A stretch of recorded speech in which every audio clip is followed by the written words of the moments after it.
ایک صاحب نے سوال کیا، کیا نماز روزہ ذکر ہی سارا دین ہے یا گناہوں سے بچنا بھی ضروری ہے؟ مثال کے طور پر ڈرامہ، فلم اور بد نظری کرنا۔ دیکھیں، دین تو ان ساری چیزوں کا نام ہے۔ دین تو نام ہے معروف کے کرنے کا اور منکر سے بچنے کا۔ یعنی جو فرض ہے، پہلا درجہ یہ ہے دینداری کا کہ فرائض پورے کریں، حرام کاموں سے بچیں، جو یعنی آپ سمجھیں کم سے کم درجہ ہے، اس لیے کہ حرام سے بچنا بھی فرض ہے۔ مثال کے طور پر شراب ہے نا، تو شراب حرام ہے، حرام ہونے کا کیا مطلب ہے کہ شراب سے بچنا فرض ہے۔ زنا حرام ہے، حرام ہونے کا کیا مطلب کہ زنا سے بچنا فرض ہے۔ تو جو حرام کام ہیں ان سے بچنا بھی فرض ہے، اور جو فرض کام ہے وہ تو ویسے ہی فرض ہیں۔ تو شریعت کا جو معیار ہے نا دینداری کا، یہ ہمارے ہاں تو معیار یہی ہے کہ جو آدمی بس نماز، روزہ، حج، زکوٰۃ ان چیزوں میں یہ کام کر رہا ہو تو اس کو تو لوگ سمجھتے ہیں کہ یہ دین کا کام کر رہا ہے، لیکن گناہوں سے بچتا ہے یا نہیں بچتا، یہ ہمارے نزدیک تقویٰ کے معیارات میں اس چیز کو شامل نہیں کیا جاتا۔ تقویٰ اصل میں نام ہی اسی چیز کا ہے کہ گناہوں سے آپ اپنے آپ کو بچائیں۔ تقویٰ کا مطلب ہوتا ہے بچنا، بچانا۔ متقی کہتے ہیں جو اللہ کے خوف سے، گناہوں سے بچتا ہو، اللہ سے ڈرتا ہو۔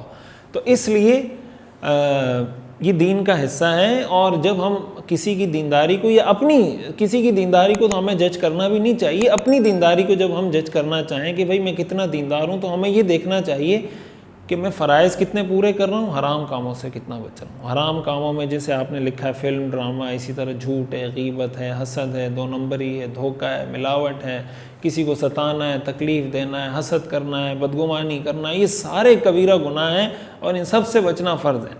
تو یہ دیکھنا چاہیے کہ کہیں خدا نخواستہ ان گناہوں میں تو ہم مبتلا نہیں ہیں۔ مفتی صاحب، اگر اللہ کی قسم اٹھائی ہو اور وعدہ کیا ہو لیکن یہ دونوں چیزیں دل سے نہ اٹھائی ہوں تو ان کے ٹوٹنے پر گناہ ہوگا؟ نیز ان کے ٹوٹنے کا کفارہ بتا دیجیے۔ دیکھیں، شریعت میں ظاہر کا اعتبار ہوتا ہے، ظاہر کا اعتبار ہوتا ہے۔ جب آپ نے قسم کھا لی تو اس کا آپ کو کفارہ دینا پڑے گا۔ وعدہ کر لیا تو وعدہ پورا کرنا پڑے گا، نہیں کریں گے تو گناہ ہوگا۔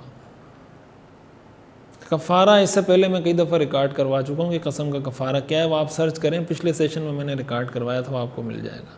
مفتی صاحب، کیا لڑکی کا شوہر اس کے بھائی کو واٹس ایپ پر وائس میسج کر کے کہے کہ آپ کی بہن کو میری طرف سے 3 طلاقیں، کیا طلاق ہو جاتی ہے؟ لڑکی کا شوہر دبئی میں ہے۔ جی بالکل ہو جاتی ہے۔